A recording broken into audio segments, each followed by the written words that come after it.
Good morning. Ngasi card message ngase ko ngasi card message se koi seven centimeter ko seven centimeter ki oina haragadi number se ham bada number se 25 lere ko aduga color da na koina sinna be abase hangapan gumba kai gumba maina sinna be ko hadi seven cm ki oina adu number sina kamai to godam number se koi khud oi gumba kai gumba maina ibi be yai aduga color hangapan sina dress oina sela shu yai ko hadi piron gumba kai gumba da set piro aduga amana ko akoi chak thungba da ha pa ya base yellow machu gi cha ba ya ba po dai na haraga de koi hangapan gumba kai hangapan machu na haragadi machu se yang se kitang happy be ko du ma to ba yare aduga money manifestations kumba kai gumba maina to be yani ko ngasi se ko ngasi money manifestations haragadi koi gi be lift ga kai daga i ba ko pa dum ba mayam to ko mai to to ko adu sida card se udra male ko mathak to no to thamai ko maina card number 1 card number 2 aduga card number 3 personal consultations to bini bangai yum da la su ya ni ko pung adum tara sai da gi dum lak bi ba ya ga ni ko adu number hapcharam ge story number ko adu da han call ha petang to biram la am dai da ko hadi ngasi lakhi bo harasu hayeng lakhi bo harasu hangsit lakhi bo harasu mai to ko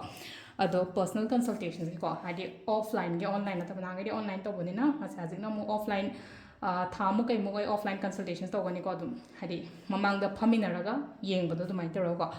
ado sile card home se card number 1 card number 2 then card number 3 ko ahan ba kanjira ani shuba kanjira tra ahun suba kanjira makhala se ba first card khan bangai yona kari message la ke ngase ko first card khan bangai yona sidala ise investment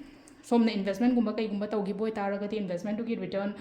phasana lako oina oire ko hadi thabai inghang to matam da su khatang kana ba khot pa dum bala ai ko adu ani shuba card sense le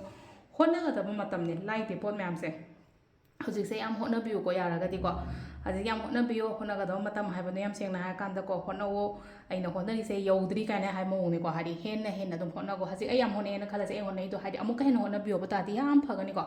ahum suba khan ma yenga se ahum suba khan ma ngai se le nang gi ba problems oiro health issues oiro ama oiro adu dagi ai se tam na tholak pa oina oiri ba fagalakpa oina oibdo hadi phataba na taba ngasi ga ji ngasi hakjang ngai ga ni ba ngrang na hande ga haraga di ngrang na hande problems yetla le haraga di adugi problems to gi solutions kumba kai kumba du mai taroga lakpo do ni ko silai se wa card ahum se gi message le ko timing sa pe gi ngase ko ngasi gane timing ge le ge ba do ko timing na mari ga minute kun taruk te na taruk ka minute tare phang le re de gi mapan makhai de gi na pung ani ga minute kun thang ga phang le ko de gi mari ga minute tara taruk te gi na pung nipan ga nungdang ni ko nungdang ni nipan ga minute kun thang ga phang le re tu ga mana drama thoi ga main train thoi na baro makai phang le ko aduga amana pung amaga main nifu ni pan da gi na